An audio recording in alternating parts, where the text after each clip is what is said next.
Good morning, students. Today we will see the actual sexual reproduction in case of flowering plants. Sexual reproduction has to be studied under three different events, that is pre-fertilization, fertilization and post-fertilization. In the pre-fertilization process, we have seen that the gametogenesis and gamete transfer will happen. That's a gamete should be formed and these gametes should be brought close to one another. In the next event, they get fused, and after that there are some more events which will happen after fertilization. So let's begin with the first event, that is the pre-fertilization.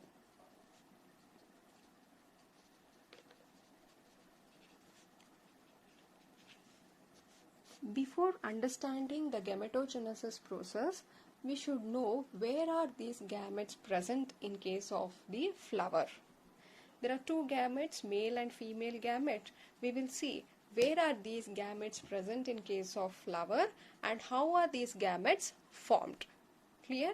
To understand that, we should begin with the male reproductive part, that is nothing but the androecium. So androecium consists number of stamen. Now what is the stamen? So the stamens are the male sex organ,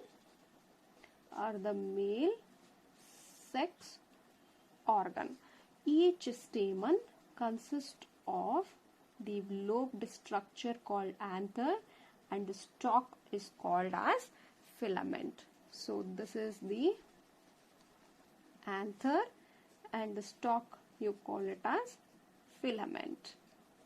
In case of angiosperm, we have already understood that the anthers will be bilobed. It's the same thing I am going to draw here. You can see 1 and 2 lobe. The anther here you can see lobe 1 and lobe 2. Therefore, the anthers are called as bilobed, and these two lobes are connected here by means of connective tissues which are sterile in nature.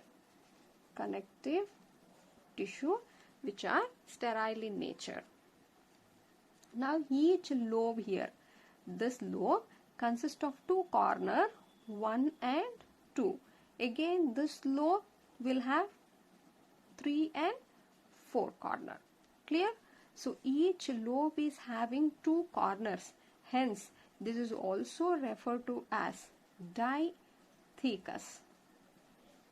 Anther consists of two lobes. Therefore, you call it as bilobed.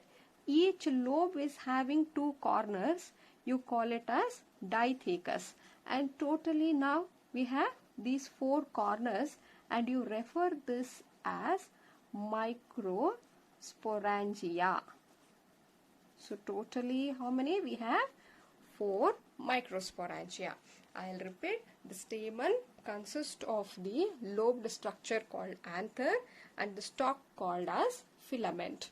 So the anthers are bilobed in nature and each lobe is having two corners, that is theca. You call them as theca. Therefore, they are also called as dithecus. And each anther now totally has 4 microsporangia. See 1, 2, 3, 4 microsporangia which are located at the corners, 2 in each lobe. These microsporangia become pollen sac and this is where the pollen grains are present. Microsporangia will become pollen sac. Within the pollen sac you can find the pollen grains and inside the pollen grains you will have our male gamete. We will study one by one. Now let us take up the structure of microsporangium. We will see the structure of microsporangium. So structure here of microsporangium. Use pencil to draw diagram. This is given in your NCERT. Practice well. So those are microsporangia. Yes, here is our microsporangium. So each microsporangium is surrounded by 4 wall layers. The outermost one here, this is the outermost one called as epidermis, and the second one you call it as endothecium. The third layer is called middle layer, and the fourth layer is called tapetum, and you can find the connective tissue. You can find the connective tissue here, and inside each tapetum you can find the microsporangium filled with sporogenous tissue. Clear?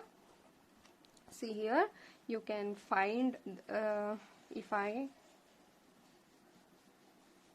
cut here, see, you can see this is one lobe and this is our second lobe.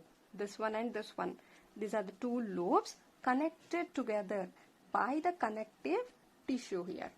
And each lobe is having two corners, this corner and this corner. You can see here 1, 2, 3, 4.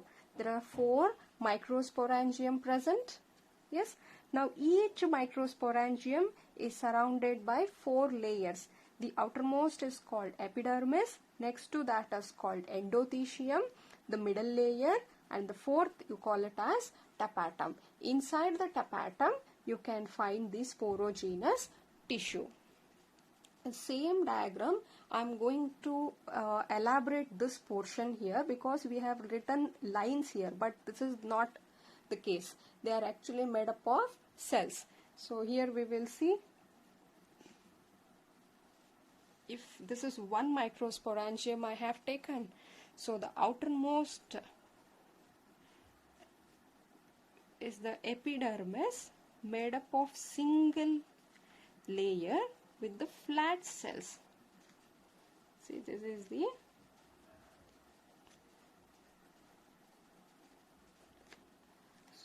this is the outermost, we call it as epidermis. This is a single layer with flat cell. Yes, inside to this you can find the second layer, which is called as endothecium. So endothecium is also a single layer cells, but they have the radially elongated cells. So you can see the cells are little bit elongated in the next line.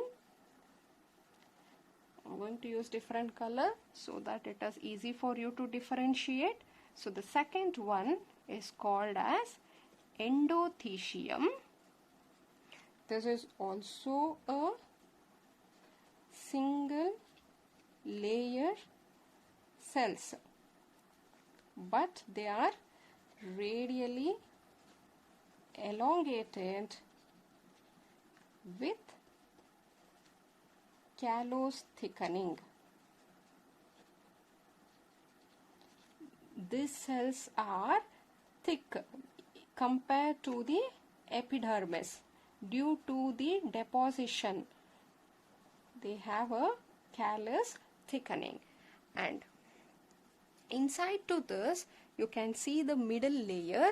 Here the middle layer is made up of 2 to 3 layers, which are loosely arranged parenchyma cells. So you can see here, these are the next layer 1, and I am going to write 2 layers here.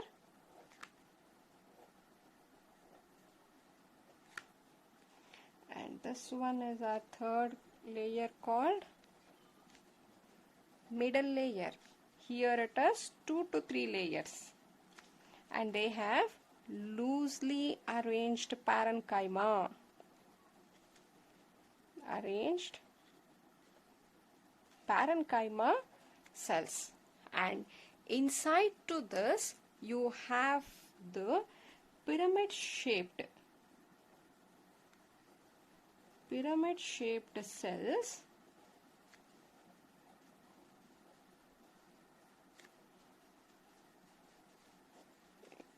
call it as tapetum. So these are pyramid shaped cells which are multinucleated and dense cytoplasm. Also they show dense cytoplasm. See here inside the tapetum cells they have multinucleated, meaning more than one nucleus is present, and also they have a dense cytoplasm. And inside to this comes our sporogenous tissues. So these are inside to this you can find the sporogenous tissue. There's a group of cells here called sporogenous tissue. So this is just an elaborated portion of this microsporangium. I'll repeat. So microsporangium is surrounded by 4 layers. The outermost is called as epidermis, which is made up of single layer with the flat cells. The blue, which I have written here, the blue pen here, these are the epidermis portion. Inside to epidermis you can find one more single layer cells, but these are different from epidermis, called endothelium cells. Clear? And next to that you have 2 to 3 layers of cells which are loosely arranged parenchyma. So these are called middle layer. Inside to the middle layer we have the tapetum. So tapetum is very important. I'll tell you why. And tapetum are multinucleated cells and they also have a dense cytoplasm. Inside this we have the sporogenous tissue present. Now here the function of these 3, that is epidermis, endothelium and middle layer, is to offer the protection, and also they help in the dehiscence. Now what do you mean by dehiscence? See what happens when the anthers get matured. When the anther get matured, these 3 layers will form a rigid structure all along the length of the anther except at this axis. Remaining side they form a rigid structure. When anther get matured, this will break here. In the axis region they will open up and the pollen grains which are formed in the microsporangium are released outside. Clear? So the 3 layers will offer protection and also they help in the dehiscence. Whereas coming to the tapetum, tapetum is a structure which will nourish the microspore. It will nourish the microspore. Now microspore meaning it is nothing but the pollen grains. They will nourish the microspores. There are some more functions of tapetum. I'll write here function of tapetum. These are the function of the tapetum. 1. It will nourish the microspores. It will nourish the microspore. 2. It will secrete the enzyme called callase. 3. It will secrete the sporopollenin. I'll tell you what are all this. 4. It secretes the Ubish bodies. Nourish the microspore is a prime function of any pollen grains, and secrete the enzyme called callase. See, this we'll talk later. And secrete the sporopollenin and also secrete the Ubish body. Ubish body helps in the pollen development and also to carry the calcium ions. Clear? This helps in pollen development and also it will carry the calcium. right? Now let us see how the microspores are formed inside this microsporangium. Before moving on, just take 2 minutes and revise everything. Stamen consists of anther and filament. Anthers are bilobed. They are also diathecous, and these two lobes are connected by connective tissues which are sterile in nature. Totally, anthers have 4 microsporangium. So this is a TS of young anther. If they ask you this thing, this diagram what we have written, it is the TS of young anther. TS meaning transverse section of young anther. This is how the anther look. So these are 2 lobes connected by connective tissue. Each lobe is having 2 microsporangia. Totally, anther will have 4 microsporangia. Each microsporangia is covered by 4 layers: epidermis, endo, middle and tapetum. And these 3 will offer protection, whereas tapetum help in the nourishment to the pollen grains. Clear? And these are the functions of tapetum. Moving on, we will see what is microsporogenesis here. So now again this is the same diagram, that is anther, TS of anther.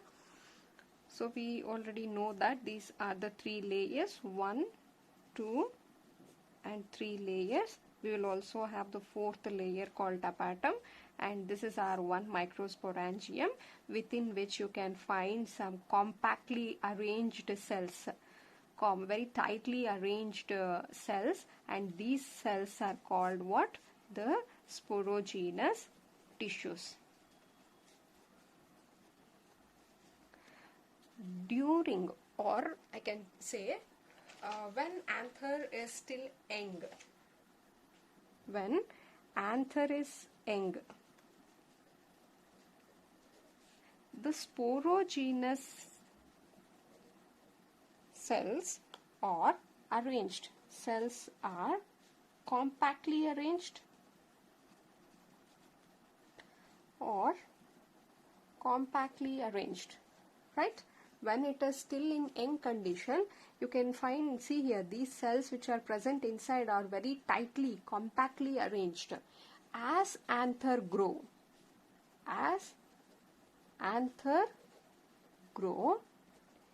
the pollen sac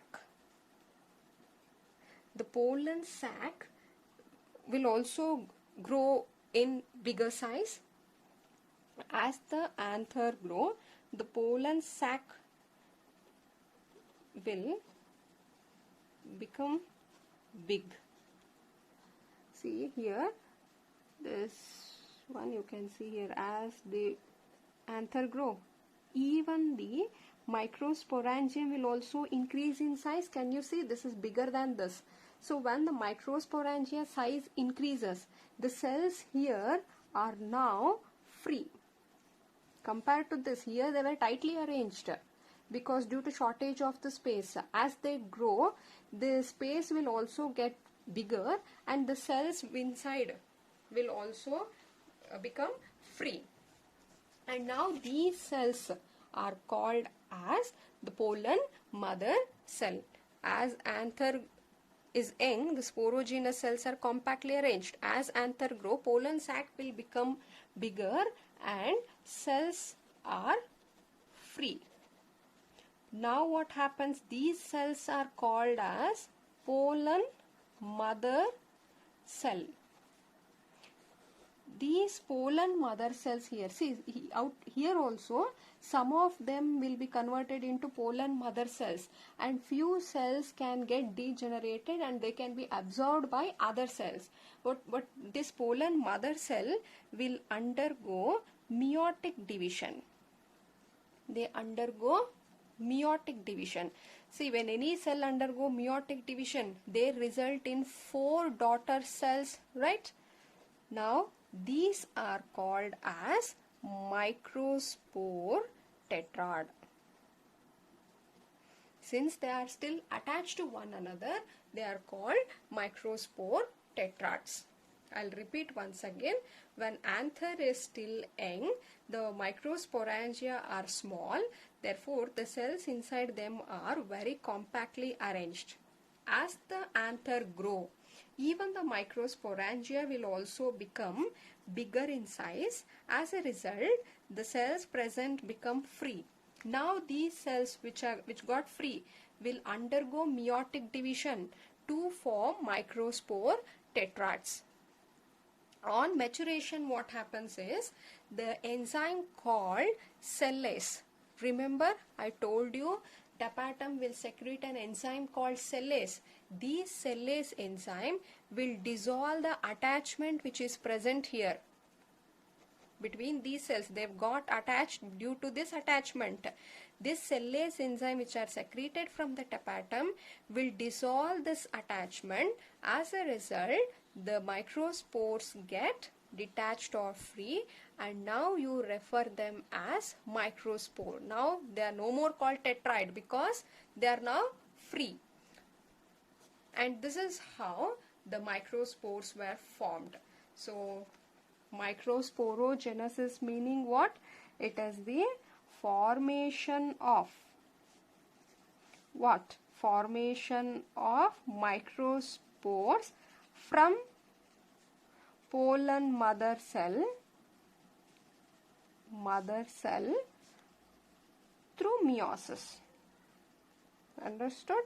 The pollen mother cells are also called PMC here. The pollen mother cell will undergo meiotic division to form microspore tetrads. The enzyme called cellase will dissolve this attachment and microspores are now free. This is how the microspores are formed. And understood? We started with the stamen, anther, and this was the structure of anther. Inside the anther, we had seen the microsporangium. Inside this microsporangium, microsporogenesis occurred, and now we have got our microspore. In next thing is, we will see what is the structure of this microspore. Structure of microspore, how exactly the microspore look, or you can call them as pollen grain. Now, what is this pollen grains? The pollen grains are the male gametophyte. Gametophyte meaning these are the structure which will hold the gamete. Male gametophyte meaning the pollen grains are the structure which consists the male gamete. The male gamete is present in the pollen grain, hence you call pollen grain as the male gametophyte. And the pollen grains are spherical in shape and measure about 25 to 50 micrometer in diameter, and it is made up of two layers. The outermost layer you call it as exine, and the innermost layer you call it as intine.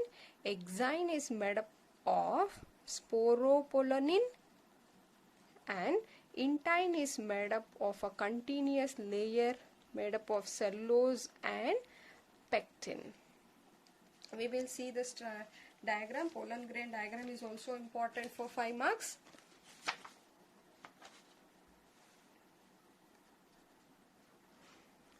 Here the pollen grains, the outermost we called it as exine, innermost one you call it as intine. I told you the exine layer is made up of a chemical called sporopollenin.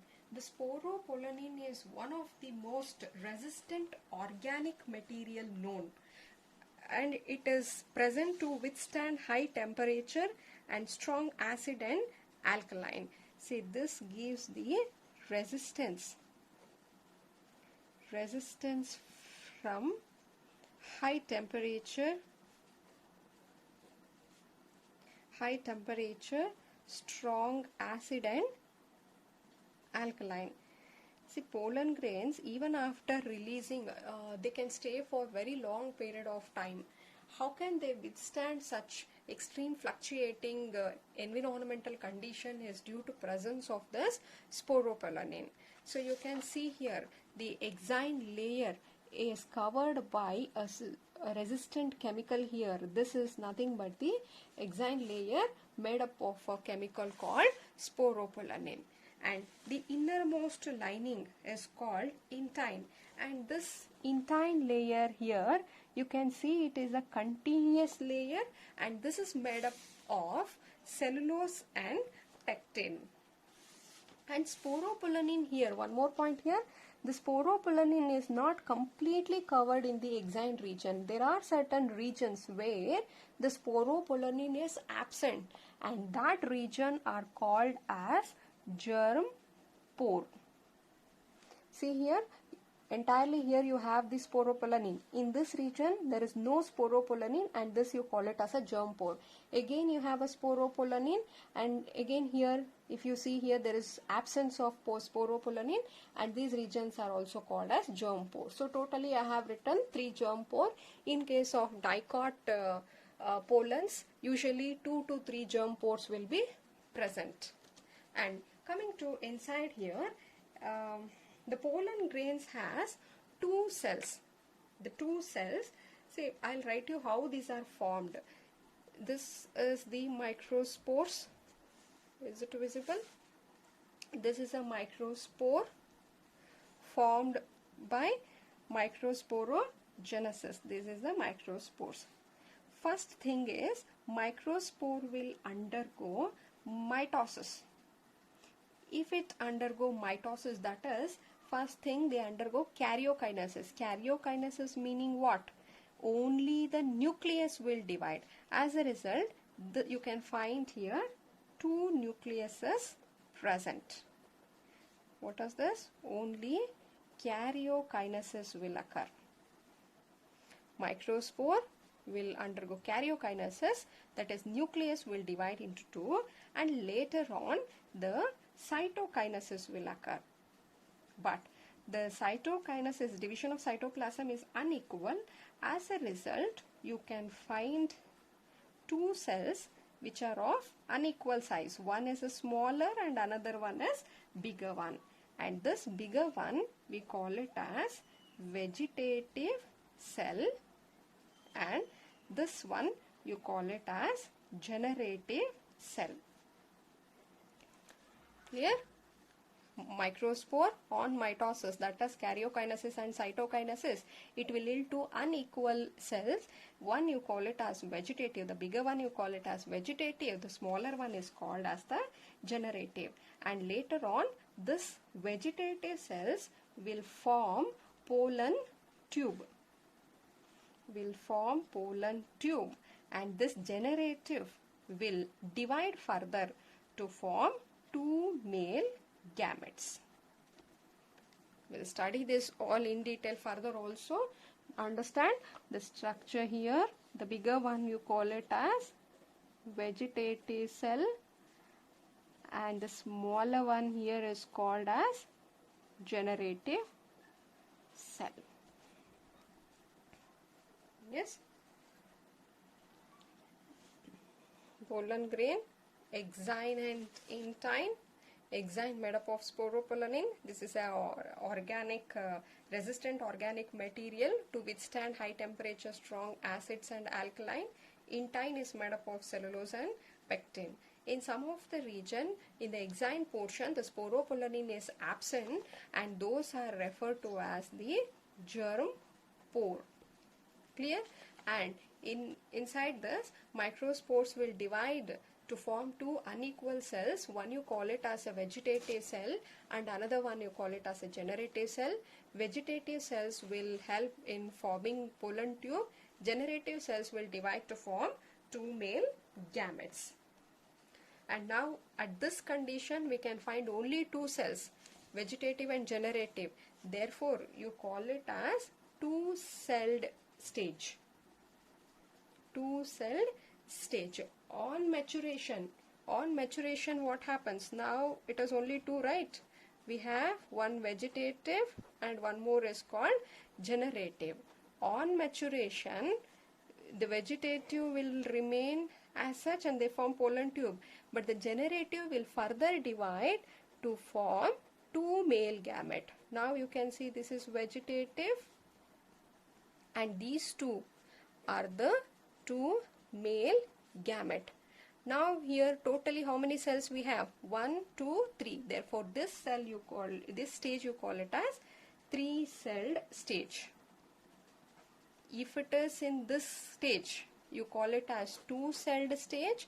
If generative cells are already divided to form two male gamete, you call it as 3-cell stage. Now, we should also see what is the economic importance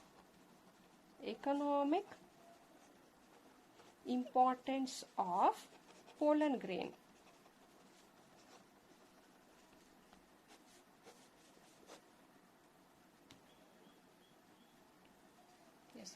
So you can see the economic importance of pollen grains. So pollen grains causes allergy and bronchial afflictions. Usually they say that we should not smell the flower or inhale the flower. That is because the pollen grains which are present in the flower can be inhaled and these may cause certain allergy. Okay, this can cause allergy or bronchial afflictions, or they can cause chronic respiratory disorders like asthma or bronchitis, etc. And also, the pollen grains are rich in nutrition on the other side. Okay, the pollen grains are rich in the nutrition, hence they are used as food supplement. You can get pollen grains in form of tablets or in form of powder, syrups. Okay, we are using the pollen grains as food supplement.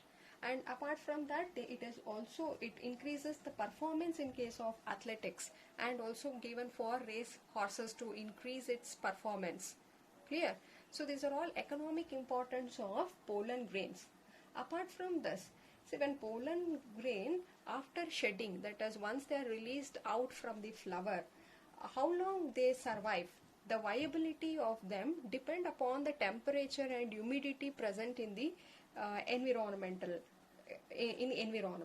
So in case of wheat and rice, the pollen grains loses viability within 30 minutes after they release. After that, even if they get the flower, they cannot germinate because they have lost their viability. But in certain other cases, they can stay for very long period of time. For few months to years, they can keep their viability intact. So how to store this pollen grains? See, pollen grains can be stored by a method called cryopreservation. So what is this is, you are storing the pollen grains in the liquid nitrogen under minus 196 degrees Celsius, and this type of preservation you call it as cryopreservation. So usually pollen grains can be stored by using this. Understood? So here we have attempted many important questions.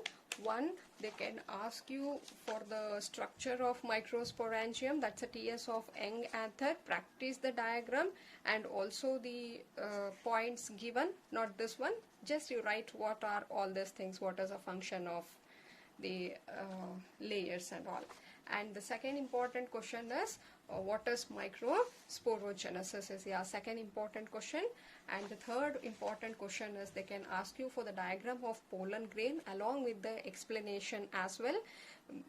Draw the diagram and seeing the diagram explain the other parts like exine, intine, all these things. And they can ask you for the importance of pollen grain and also for 1 mark understand what is cryopreservation. See, we usually store seeds. You might be heard that in case of blood can be stored, seed can be stored. Similarly, pollens can also be stored in the pollen bank by using cryopreservation methods. Clear? Ultimately, we started with the stamen. At the end, what we got is the male gamete. Hope you have understood. where is the male gamete present in the flower now? Clear? So the flower has an androecium. In the androecium it has the stamen. In the stamen we have the anther. Inside the anther we have the microsporangium. Inside microsporangium are the microspores. Inside microspores are the male gamete. Clear? In the next class we are going to study regarding the female gamete, where exactly the female gametes are present. Please go through this. We'll get back in the next class. Thank you.